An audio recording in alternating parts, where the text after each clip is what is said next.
Bigan, na idol. Wala naman tayo. Kasi talagang minsan nag-aapang nagluluto eh. Dahil type ko yan eh. Ito yung tambakol, European. Gusto yung radish. Yan, ginagawa ko ganyan. Yan, binabalot ko nitong radish. Hop! Ang purpose niya para hindi sila magdikit-dikitan. Yun ang turo sa akin ng nanay ko noon. Ayan. Tapos ito. O ayan, balot na balot yan. Yuk!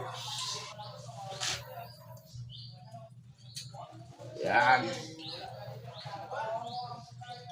Yan lang talaga tayo.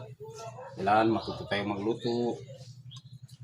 Para pag mag-isa ka lang, makapagluto ka, di ba? Kahit pa paano. Ayan.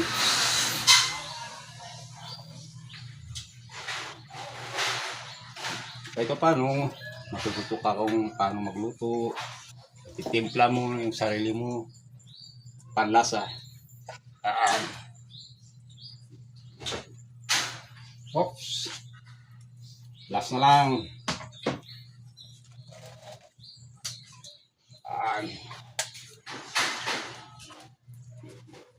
Ano yung gantiin nyo? Masarap din? Yan. Tingnan mo lang para mapasarap natin ito sa pangalan nito. Taas. Oh. Yep. Asin.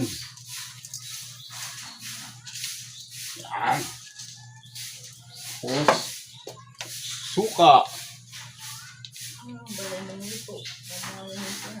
Paksiw. Tapos gagatan. Yung dabis. Indois. Tapos Ajinomoto. Yan. Yan.